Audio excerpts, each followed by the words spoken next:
সুপ্রভাত বন্ধুরা, কেমন আছো তোমরা সবাই? আশা করছি তোমরা সকলে খুব ভালো আছো। আমিও বেশ ভালো আছি। আজ হলো সোমবার, সপ্তাহের প্রথম দিন। এখন চলছে তোমার বসন্তকাল। গাছে একদম সুন্দর সুন্দর ফুল ফুটছে, নানান রঙের। দেখতে যেমন ভালো লাগছে, তুলতেও তেমন ভালো লাগছে, জানো তো। ফুলগুলো তুলে নিয়ে গিয়ে আজকে গোপালের পায়ে একটু দেবো, দিয়ে তারপরে তোমার দিনের কাজকর্মগুলো শুরু করব। ঠাকুর সেবা দিয়ে এখন চলে এলাম তোমার রান্নাঘরে। এখন একটু চা বসিয়েছি। তনু তো উঠে পড়েছে ঘুম থেকে অনেকক্ষণ আগে। বলছে কি গো মা, কখন চাটা দেবে? আমি দাঁড়া একটু বস, আমি চাটা নিয়ে যাচ্ছি। সকালবেলা তো কিছু কাজ থাকে পারো না, ওগুলো না মিটিয়ে দিলে কি করে হবে।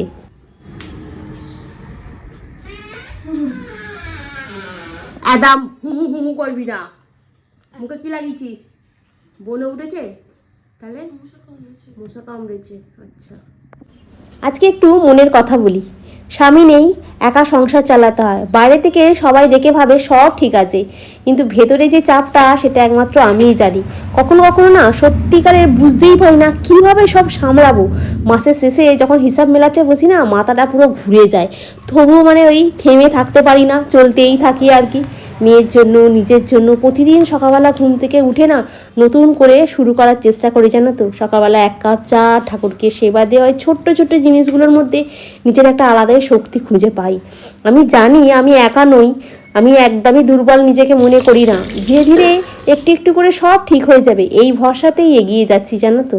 তোমরা যারা আমার ভিডিও দেখো, আমার পাশে থাকো, আমাকে ভালোবাসার একটু আশীর্বাদ দিও।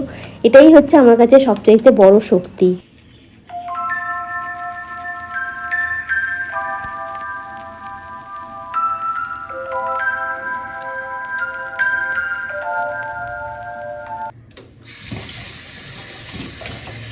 আজকে রান্নাই করছি ফুলকপি আলু ডিম দিয়ে ঝোল। শীতের এখন শেষের ফুলকপি, জানো তো। আর কদিন পর থেকে ফুলকপি বাজারে পাওয়া যাবে, তখন আবার একটু দামটা বেশি হয়ে যাবে। দেখবে শীতের শেষের দিকে গরমের যখন সবজিগুলো ওঠে, তখন যেমন ঢ্যাঁড়স, করলা, এখন দেখবে এগুলো হাই দাম। আর যখন দেখবে শীতকাল পরে, তখন দেখবে ফুলকপি, বাঁধাকপি তখন নতুন নতুন ওঠে, তখন আবার ওগুলো হাই দাম হয়। আর কদিন পর থেকে ফুলকপি বাঁধাকপি অতটা হবে না আর কি। তখন ওই ঝিঙে, পটল, ঝিঙে যদিও আমাদের তনু খায় না বলে হয় না, পটলটাও খায় না, তাই পটলও হবে না। ওই করলা, লাউ, কুমড়ো এইগুলোই রান্না হবে, জানো তো। তবে ফুলকপি দিয়ে ডিম দিয়ে ঝোল খেতে আমার বেশ ভালোই লাগে। দুপুরে গরম ভাতের সঙ্গে এরকম ঝোল, তার সাথে একটু লেবু, আহা হা, আর কি চাই বলো। এখন তনুর জন্য 2 পিস রুটি করছি, ওকে টিফিনে দেবো। তার সাথে বেগুন ভাজাও করেছি, জানো।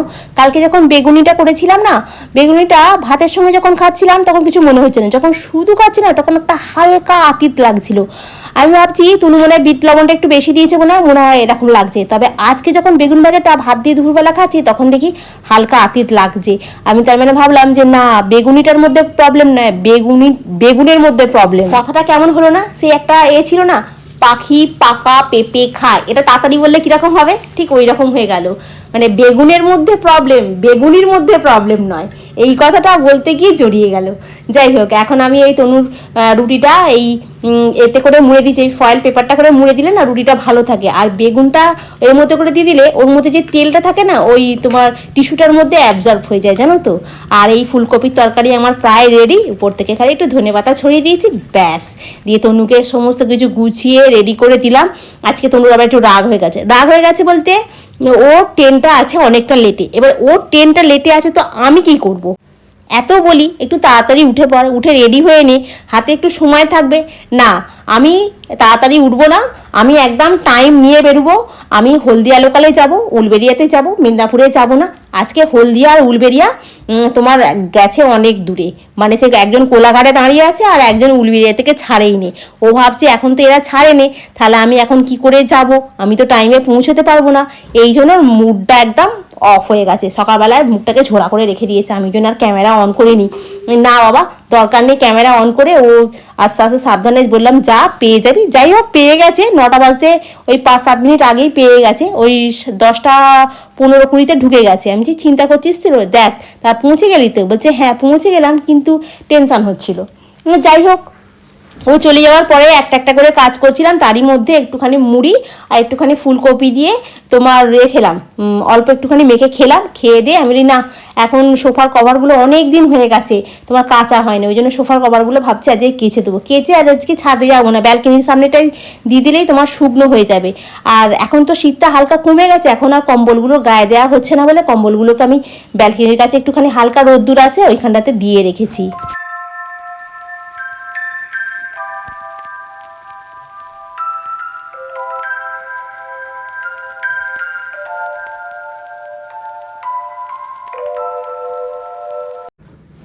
আমি বলি না, বাইরের লোকে শত্রুর দরকার নেই, ঘরের লোকেই মানে শত্রু আছে, জানো তো। মানে ধরো আজকে আমাদের কতদিন ডিভোর্স হয়ে গেছে, আমাদের সম্পর্ক নেই, কিন্তু আমাদেরই নিজেদের লোকেরা আবার তাদের সঙ্গেই আবার দীঘা বেড়াতে চলে যাচ্ছে। মানে ভাবলেও না আমি অবাক হয়ে যাই। তারা ভাববে না কেউ জানতে পারবে না, কিন্তু সবাই জানতে পেরে যাচ্ছে। আমার মাও জানতে পেরে গেছে, আমার মায়ের মনটা একটু খারাপ হয়ে গেছে। মা বলছে দেখেছিস আমাদের নিজেদের লোক আমাদের নিজেদেরই কিরম শত্রু হয়ে গেছে। আমি আর কি করবে, কিছু করার নেই। আসল কথা অনেকেই ভাবে ওর সঙ্গে ডিভোর্স হয়েছে তো আমার কি, আমাদের সঙ্গে তো কিছু নয়, আমরা কাজের জায়গাতে আমরা একসাথে কাজ বাজ করি, আমরা সেই সূত্রে হয়তো ঘুরতে গেছি, তাতে কি অসুবিধা হয়েছে এরকম হয়তো ভাবছে। আর তা আমরা হয়তো শুনেছি বলে আমাদের হয়তো খারাপ লাগছে। যাই হোক, কোনো অসুবিধা নেই, আমার কিছু খারাপ লাগে না, জানো তো। আমি যাকে মন থেকে মুছে ফেলি তাকে আমি টোটালি মুছে ফেলি, তার জন্য আমার খারাপ লাগা ভালো লাগা অনুভূতি কিছু আমার আসে না, জানো তো। সেই জন্য মা বলছে, আমার কিছু মনে হচ্ছে না, তবু মাকে সান্ত্বনা দিলাম যে যাকে ছেড়ে দাও, যে যা করছে করতে দাও। হ্যাঁ, সবই কর্মের ফল আছে, উপরে ভগবান বসে সেই তার বিচার করবে খন। হ্যাঁ, যাই হোক, এরম বলে ওই কাটান করে দিই। আমি সবসময় ভগবানকে ডাকি, জানো তো, যে আমাকে দিয়ে আর যাই করিয়ে নিও, আমাকে দিয়ে কোনো পাপ কাজ করিও না, পাপ কাজ, কোনো চিটিংবাজি কাজ, কাউকে মানে ঠকানোর কাজ, এইগুলো করিও না। এইটাই খালি আমি ভগবানের কাছে ডাকি, আর কিচ্ছু নাই। নারে দেখো যেমন চলছে তেমনই ঠিক চলে যাবে। দেখো আজকে আমার কাজ নেই, তনুর এই কটা পয়সা মাইনে, হ্যাঁ আমি তো সংসারটাকে আস্তে আস্তে চালাচ্ছি। হ্যাঁ, আমি নিজের মতো করে মানে খাওয়া দাওয়া হচ্ছে, যেমনই হচ্ছে, একটা তরকারি ভাতই খাই আর শুধু নুন দিয়েই ভাত খাই না কেন, চালাচ্ছি তো আমি। হ্যাঁ, এক সময় আমি হয়তো বেসামাল হয়ে যাই, মানে বুঝতে পারি না, মাথা ঠিক রাখতে পারি না, খুব চিন্তায় পড়ে যাই, কিন্তু চালিয়ে নিচ্ছি তো। সেই জন্যই বলি যে ভগবান মাথার উপরে ঠিক থাকলে না, তুমি তোমার দিন রাত্রি যেমন হয়েছে তোমার সংসারও তোমার চলবে, তোমার সবই ঠিকঠাক চলবে, জানো তো। খালি ওই ভগবানকে একটাই কাজ, যে আমি যেন কর্মফলটা ভালো করি আর আমাকে দিয়ে পাপ কাজটা করিও না, ব্যাস এইটুকু।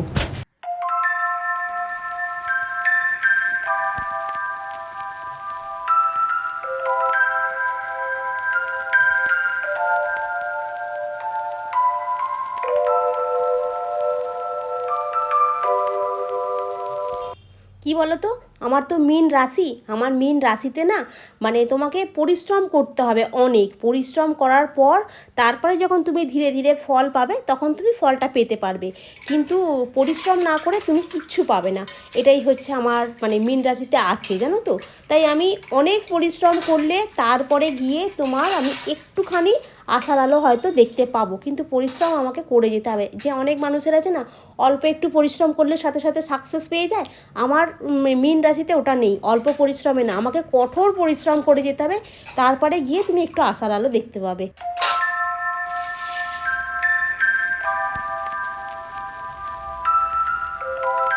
কৃষ্ণায় বাসুদেবায় হরে পরমাত্মনে প্রণতা ক্লেশনাশায় গোবিন্দায় নমো নমঃ।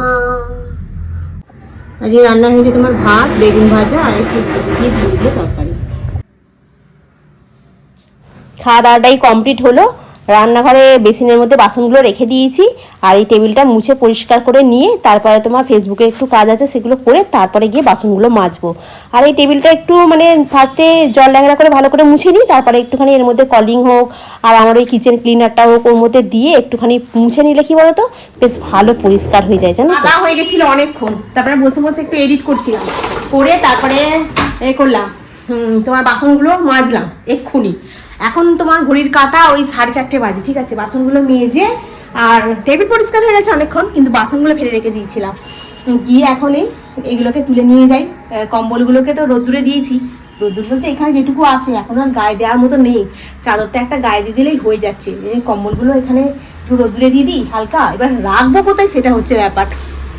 যাদের ধরো তোমার আছে না, ওই বক্স কাট আছে, তাদের খুব সুবিধা, ড্রয়ার টেনে রেখে দিল। কিন্তু আমি এগুলোকে কোথায় ঢোকাবো, মানে আলমারিতে নাকি কোথায়, আমার মাথাটা এখন কাজ করছে না। এটা এখন নিয়ে গিয়ে এখন বিছানার উপরে রাখি উপস্থিত। আজকে গাছে জল দিইনি, আজকে কালকে দিয়েছিলাম, কিন্তু এখন গ্রীষ্মকালতে রেগুলারই জল দিতে লাগবে মনে হয়। দেখি যদি ওই একটুখানি সূর্যটা একটু হয়ে যাক, ঠান্ডা মতো হোক, বিকালের দিকে 5:30টার সময় করে ভাবছি একটুখানি করে অল্প অল্প করে একটু জল দিয়ে দেবো ভাবছি। আবার গাছে ওলারা বললো, মানে দাদাটা যে বলছিল যে গাছ থেকে গাছ নিয়ে বলছে যে তোমরা তো জল দিয়ে দিয়েই গাছ মেরে ফেলো, গাছের জল লাগবে না তারপরেও জল দাও। আনছি না, ওরকম ব্যাপার নয়। বলছে হ্যাঁ ওরকমই ব্যাপার। আমি ওই জন্য না ভয়তে আর কি খুব বেশি জল দিতে চাই না। মানে যেদিনকে দেখি গোড়াটা একটু হালকা শুকনো মতো হয়ে আসে তখনই জলটা দিই। আর যখন দেখি না গোড়াটা মোটামুটি ঠিক আছে, একটু হালকা ভিজে ভাব আছে মাটির থেকে, মানে জল টেনে নিতে পারবে গাছ, তখন আর দিই না। ওই জন্য দিইনি। খালি লঙ্কা গাছটাতে একটু ভয় লাগছে, কারণ ও একদম রোদের মুখে দাঁড়িয়ে আছে, তো ওর গোড়াটা দেখছি একটু মতো হয়ে গেছে, শুকনো মতো হয়ে গেছে। চল আমি এটাকে গুটিয়ে এখন এঘরে বিছনাতে রাখি, দিয়ে তারপরে ভাবি এটাকে কোথায় তুলবো, ঠিক আছে? আর একটু পরেই তো দেখতে দেখতে সন্ধ্যে হয়ে যাবে। দেখো না 4:30 বেজে গেল, সূর্য মামা একদম ওইখানে পশ্চিম দিকে অস্ত যাওয়ার জন্য রেডি হয়ে গেছে। না অতটা ভালো বোঝা যায় না। এই যে সূর্য মামা অস্তে যাচ্ছে। গুড ইভিনিং বন্ধুরা, এখন মানে সন্ধ্যা 8টা বাজে, ঠিক আছে? এখন মানে আজকে দুপুরবেলা আমি ঘুমাইনি, আমি আমার কাজ করে যাচ্ছি। সন্ধ্যাবেলাতে রীতিমতো আমি এখন এখানে আটা মেখেছি, ঠিক আছে? এখানে মশলা বেটেছি, আদা রসুন পেঁয়াজ টমেটো বেটেছি। এখানে তোমার সোয়াবিনটাকে গরম জলে ভিজিয়ে রেখেছি, আলুটা কেটে রেখেছি রান্নাটা করবো বলে। দুপুরবেলা ওই তখন কটা বাজে, ওই জানলা কাপড়গুলো দেওয়ার আগেই বাসনগুলো মেজে ধুয়ে পরিষ্কার করে রেখেছি। টমেটোটা কিরকম একটা হয়ে যাচ্ছে, হ্যাঁ। আর দিয়ে তারপরে আমি করছিলাম, ভিডিও বানাচ্ছিলাম, হ্যাঁ। তারপরে আমি করলাম, এডিট করলাম, সন্ধে দিলাম, দিয়ে তারপরে এই কাজগুলো করছি। আমাকে ফোন করে এখন বলছে যে তোমাকে রাতে রান্না করতে হবে না। কেন না, আমার 24 তারিখে জন্মদিন, ফেব্রুয়ারি মাসে। তো আজকে তো 23 তারিখ, তো কালকে যেহেতু মঙ্গলবার, সেই জন্য আমাকে বলছে তোমাকে আজকে রাতে রান্না করতে হবে না, মঙ্গলবার দিনকে তো তুমি খাবে না কিছু, তাহলে এক কাজ করি, বরঞ্চ আজকে কিছু আমি খাবার কিনে নিয়েছি। আমি যে বললাম দেখ পয়সা নষ্ট করিস না, রেখে দে, আমি বাড়িতে সোয়াবিনের তরকারি করছি। বলছে না আমি নিয়ে আসবো। এখন কি নিয়ে আসবো আমি নিজেও জানি না, জানো তো। এখন নেমে পড়েছে, ট্রেন থেকে নেমে পড়েছে। আমি বললাম আসার সময় একটা মশা মারা ধূপ নিয়ে আসবি তো? বললো ঠিক আছে। এবারে মশা মারা ধূপটা নিয়ে আসতে বলেছি, ঠিক আছে বলেছে। সকালবেলা আমি তার জন্য টাকা দিয়ে দিয়েছিলাম, কিন্তু এখন কি নিয়ে আসবে আমি জানি না। এখন নিয়ে আসুক, তারপরে তোমার দেখাচ্ছি কি নিয়ে আসে। কাজ হয়ে গেছে, এই 2-1টা জামা এখানে ছিল, এইগুলোকে এখন একটু 2-1টা ভাঁজ করে রাখতে হবে। আর চাদর আর একটা তোমার হয় না সোয়েটার, ওইটা মানে রেখে দিয়েছিলাম যে একটু ঠান্ডা ঠান্ডা পড়লে পরবো। তারপর কদিন ধরে বলছিল তো বৃষ্টি হবে, তো ওই বৃষ্টি তো হয়নি। তো যাই হোক, দেখা যাক, আর 2-1 দিন পরে ভাবছি এই দুটো কেচে দেবো। মানে একটা চাদর আছে আর একটা হচ্ছে সোয়েটার আছে, আর কিচ্ছু নেই। আর এইগুলো কম্বলগুলো ওখানে রেখে দিয়েছি সোফার উপরে, কারণ সোফার উপরে এই জন্যই রেখে দিয়েছি তোমার করবো ওগুলোকে কোথায় তুলবো আমি এখন বুঝতে পারছি না। তনু মাসু ওকে জিজ্ঞাসা করছি এইগুলোকে কোথায় তুলবো বলতো। ওপরে একটা আছে, টলি আছে, দেখি টলির ভেতরে যদি ধরে একটাকে ঢুকিয়ে দেবো আর একটাকে আলমারির ভেতরে ঢুকিয়ে দেবো। তো চলো এখন রাখি, ও কি নিয়ে আসে দেখি, তারপর তোমাদেরকে। এখন তরু নিয়ে এসেছে, কালকে আমি মিষ্টি দই খাবো আর তার সাথে রসগোল্লা। কটা আছে রসগোল্লা? একটাই। আর মিষ্টি দই 250। আচ্ছা, আর এখানে কি নিয়ে এসেছিস? এখানে এটা তোর জন্য কেক পাইনি। কেক পাখি, তাহলে কি নিয়ে এসেছিস? এটা ওর জন্য এটা পারবি। এটা কি পিজা? Wow, chicken pizza. তুই খাবি? না, তুই খাবি না? এত বড় পিজাটা কিসের জন্য নিয়ে এলি তাহলে তুই? তোর জন্য। আমি এই গোটা পিজাটা খেয়ে নেবো, তাহলে রাতে কি খাবি তুই? আমার জন্য এনেছি তো। কি নিয়েছিস? দেখো চিজগুলো এখন মেল্ট হয়ে পড়ছে। হ্যাঁ মেল্ট হয়ে পড়ছে, সে খুব সুন্দর হয়েছে, দেখতে ভালো লাগছে। লাইট করে খেয়ে নেবো। হ্যাঁ তুই কি খাবি? আমি এনেছি তো। তোর জন্য কি নিয়েছিস দেখাই। তুই আমাদের চিকেন পিজা কেন কিনতে গেলি? এতটা চিকেন পিজা আমি একা খেয়ে নেবো? তোর এটা কি? এটাও তোর জন্য। এটা কি? এটা তো খুব ভালোবাসি, সেবার বলছিলিস। কি এটা? সেবার বলেছি আমি খাবো। ও ভেজিটেবিল। কার দোকানে বলতো? ওই ভোলাদার দোকানে। আমার জন্য এটা এগ রোল। ও নিজের জন্য এগ রোল, আর আমার জন্য অতখানি চিকেন পিজা? কারণ তোর জন্য কেক পাইনি তো। কেন বাবা এরকম পয়সা নষ্ট করলি শুধু শুধু? তুই একটা মানুষের জন্মদিন সকালবেলা মুখ করে বলছি একটুখানি। তুমি যেহেতু নিয়ে এসে তুমি বলছে কেটে খাও, একটা এত বড় ছুরি নিয়ে এসেছি চিকেন পিজাটাকে কাটো বলে। তার আগে আমার কাটা হয়ে গেছে, তো এটা হচ্ছে আমি কেটে খাচ্ছিলাম। এটা এখন তোমাদের সামনে দেখাই। তনুকে বলছি যে চিকেনটা বাদ দিয়ে তুই পিজাটা একটু খা, নাহলে আমি একা একা খেতে আমার ভালো লাগবে না। পিজাটা কি শক্ত রে, ভালো খেতে।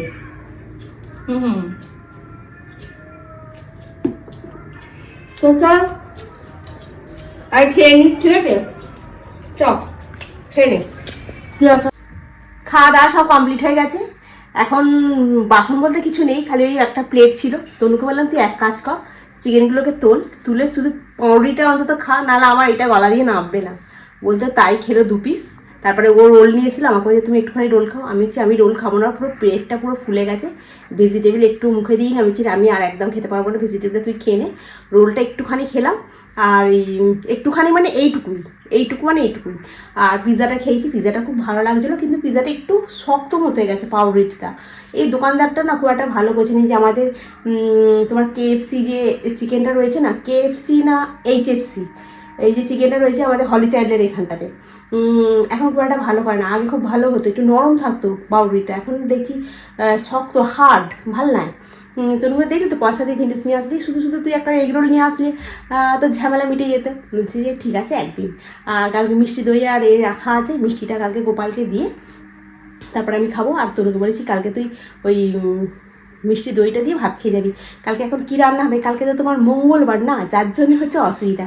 কালকে মঙ্গলবার না হলে তোমার একটু মাছ ফাছ নিয়ে এসে হয়তো খেতাম, কিন্তু মঙ্গলবার তো আর মাছ হবে না, নিরামিষ কী করবো বুঝতেও পারছি না। তো চলো বন্ধুরা আজকে রাখি, কালকে আবার দেখা হবে। তো ভিডিওটা এমনই দেখো, আজকে রাত্রে কাটা হয়েছে, কালকে হচ্ছে 24 তারিখ, কালকেই হচ্ছে আমার জন্মদিন। তো যাই হোক, তো চলো বন্ধুরা আজকে রাখি, আবার কালকে দেখা হবে। তোমরা খুব ভালো থেকো, সুস্থ থেকো, খুব সাবধানে থেকো। Good night. আর ভিডিওটা ভালো লাগলে অতি অবশ্যই লাইক করো, কমেন্ট করো, সাবস্ক্রাইব করো। আর ভিডিওটা যদি বেশি ভালো লাগে তাহলে একটু শেয়ার করে দিই। টাটা।